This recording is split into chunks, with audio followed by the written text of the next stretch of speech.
Your voice, your opinion, your community. Fact TV, free speech, protected.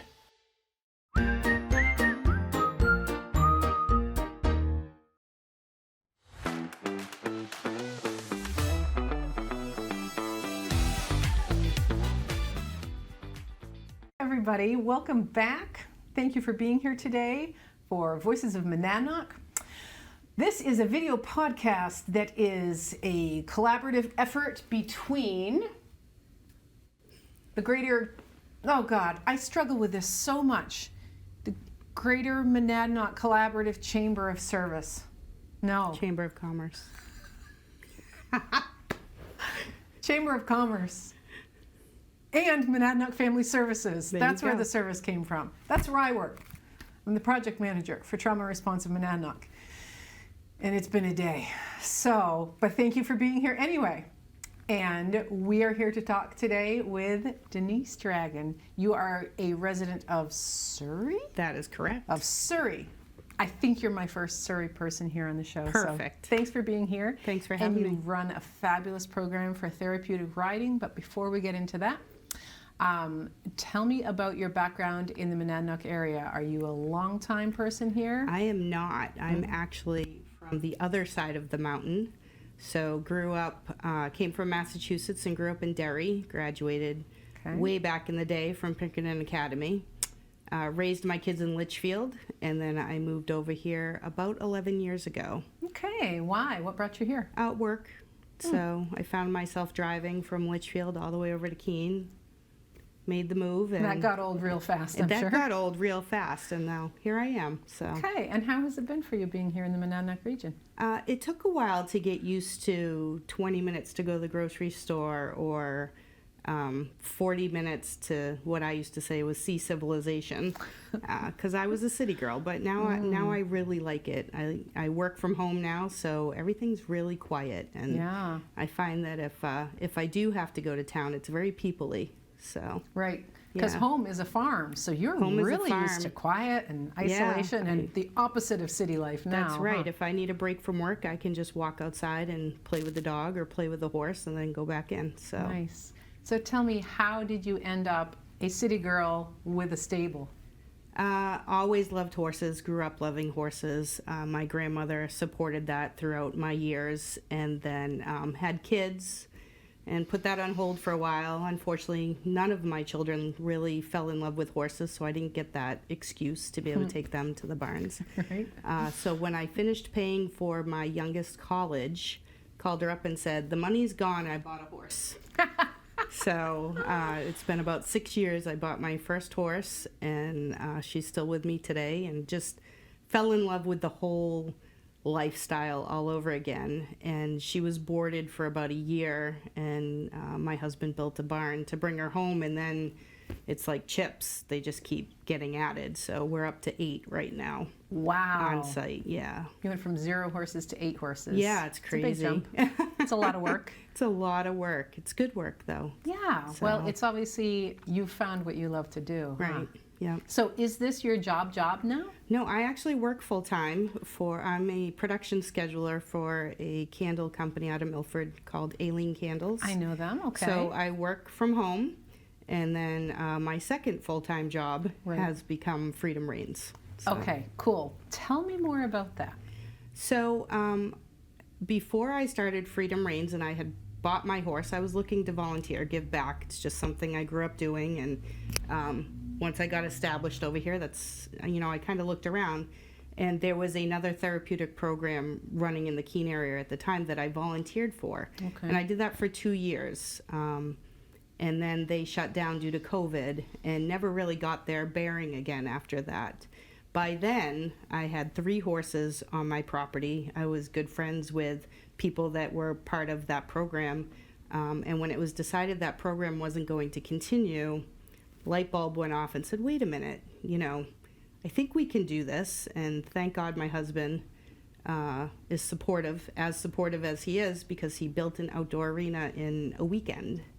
Wow. And we started in 2022. I just put it on Facebook. Like we had to go through all the paperwork with the state and all that stuff. Everybody had to get certified, and put it on Facebook. and within 2 weeks we had a waiting list. Oh my gosh. So it was just it's incredible. It's incredible the need for a program like this just in the Monadnock area. The closest program to us is either over Temple Mountain or up in Newport. Unfortunately, the other programs that were like Southern Vermont and stuff closed because of COVID, the incredible amount of rain and weather issues we had over the last 2 years, and obviously costs. Horses are very expensive. Yeah. So tell me more about exactly what it is that your program does that is in such high demand that you had a wait list like that. I know. That fast. It's a blessing in disguise. So we provide therapeutic horseback riding lessons to people with either physical or mental challenges. Okay. I believe the demand comes from the fact that there's so many people out there that aren't into group sports.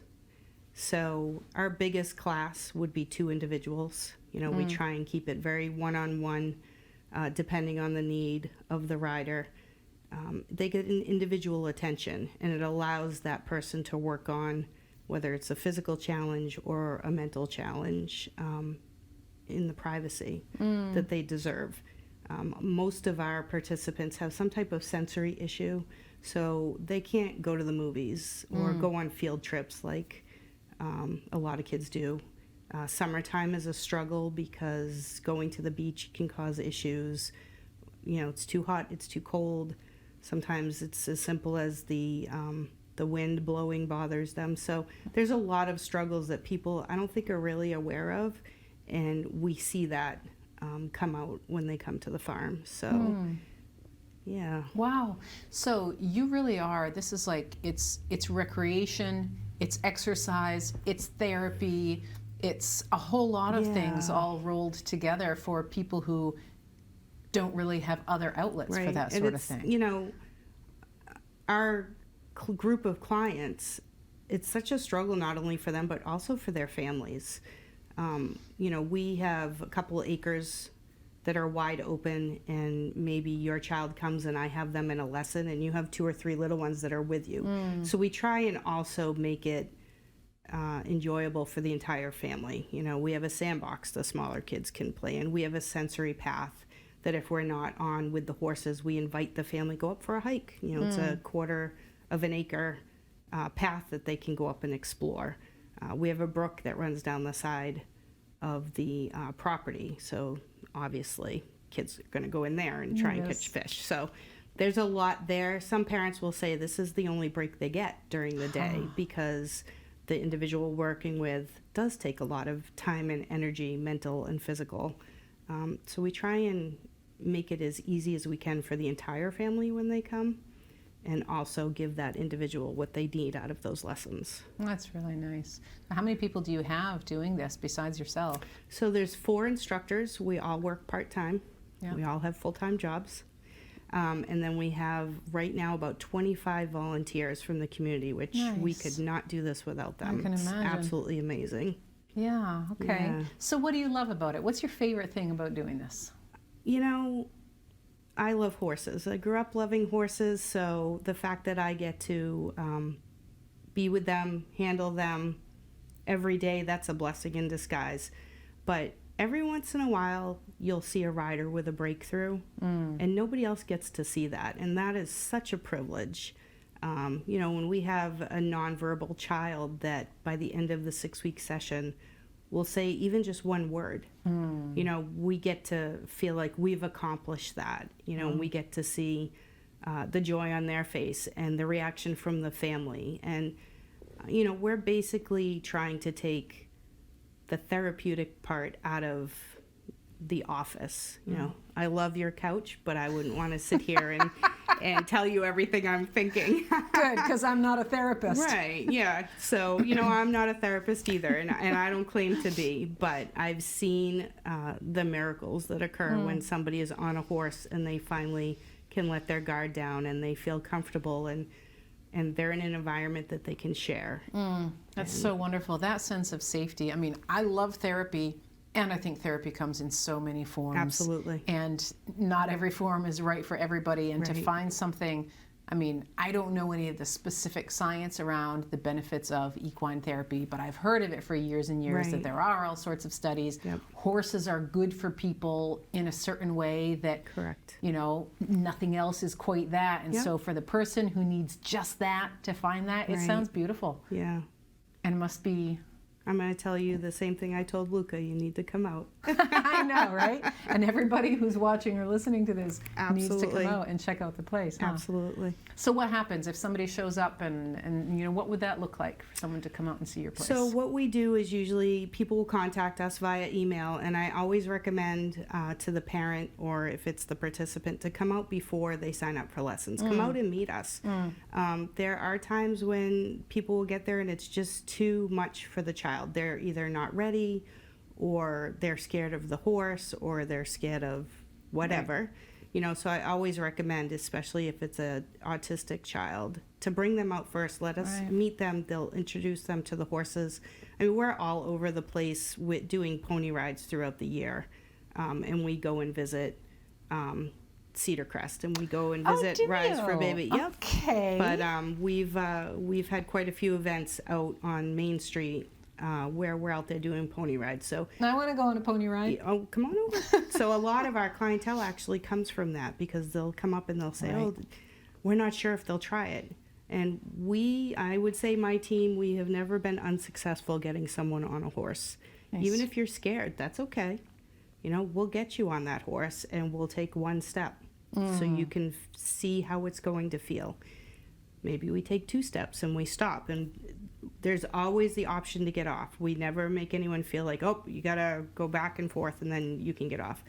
And we just find that it always works. We take 1 or 2 steps, and then they'll say, okay, take a couple more. And then we'll say, do you want to go for a walk? Do you want to go down the path?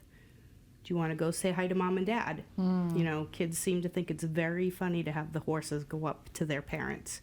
And that's fine if that's what it takes. And shortly thereafter, they usually will sign up for a lesson.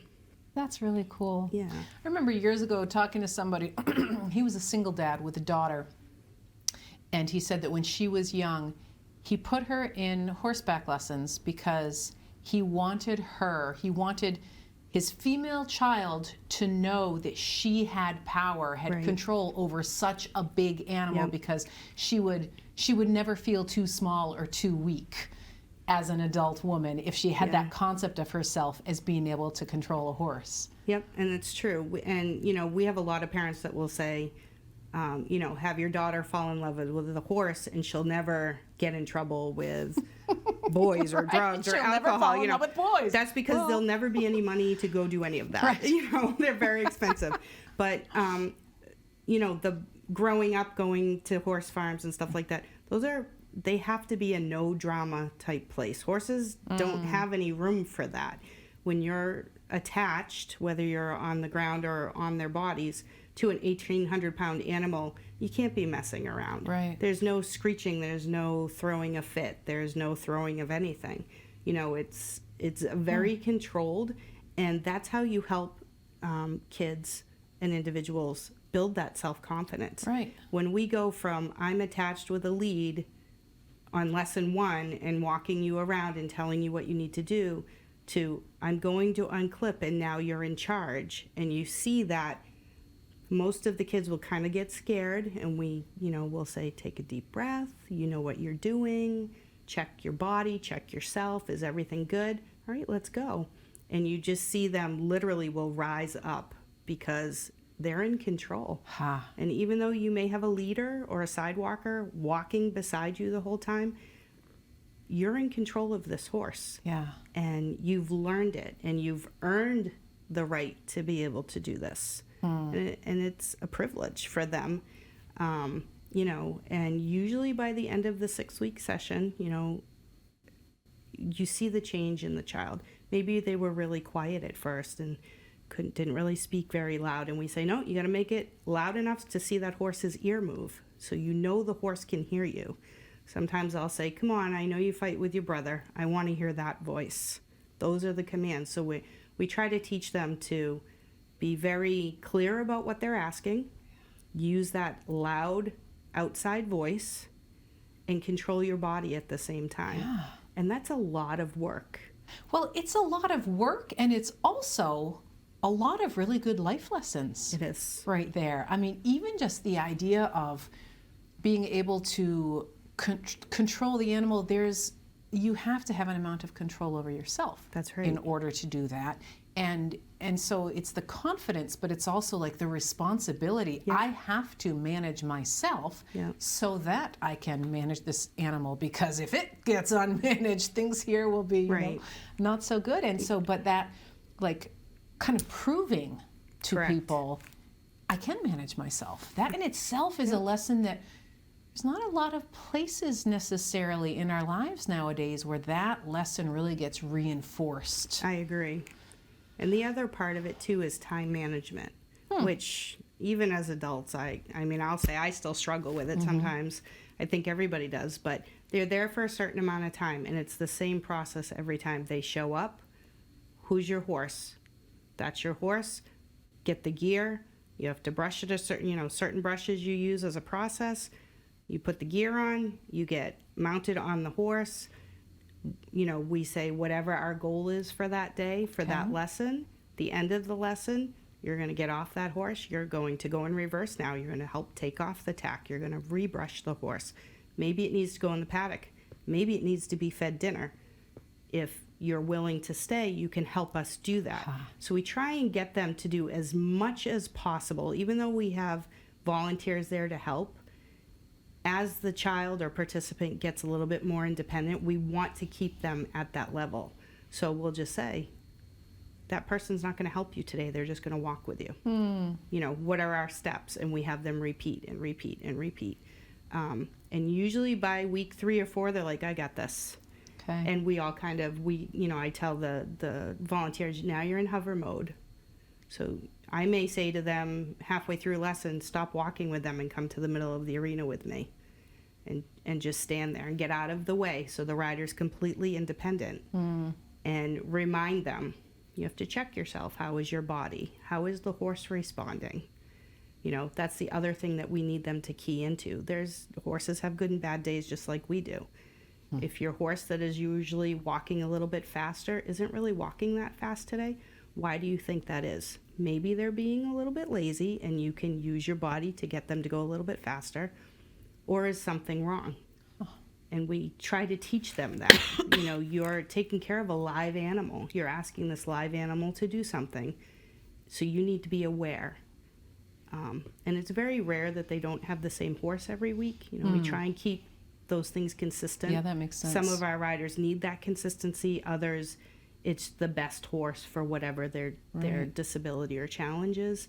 So there's a lot that can come out of these lessons. And the other part of it is the parents aren't really involved. We try and have them find a place to sit so they can watch, zip your lip. They have to listen to the instructor.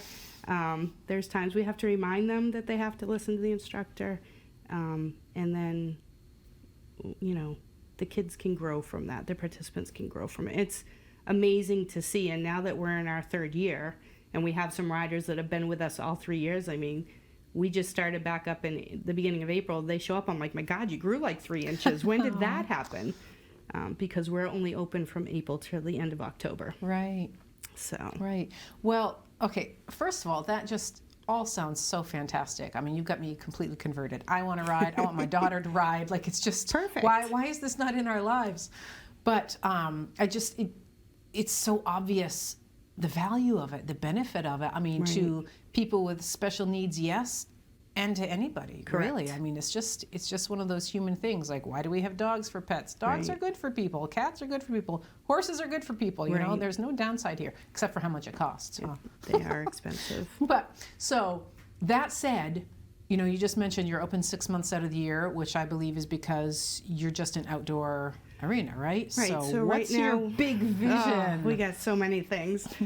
So right now we are operating just out of an outdoor arena, and we purchased 5 acres that is adjacent to the property. Okay. Right now, cleared on that acreage is it's about a 1/4 mile sensory path. So we had support from Carlisle Wood Floors, called them up and said, don't throw all your wood away. Can you make us signs? Can you So I went there last year and saw a bunch of these big, huge, hulking guys painting boats and painting smiles. And so those are hung up all over the path, which is great. So we've started to clear the acreage to get an indoor. So that is going to take approximately $1 million.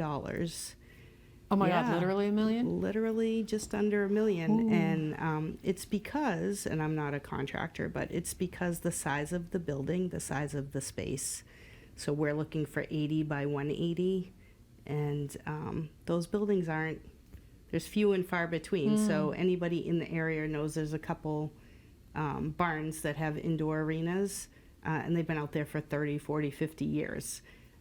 The difference with our program is we're trying to get this built, and then when that happens, the land will get signed over to the nonprofit so that they will own the land, own the building, not have to worry about going somewhere else. Right. And they can run that business and keep it going till I'm gone.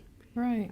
One of the big challenges in the area with the previous programs is they were renting space at indoors, and horse people can be finicky.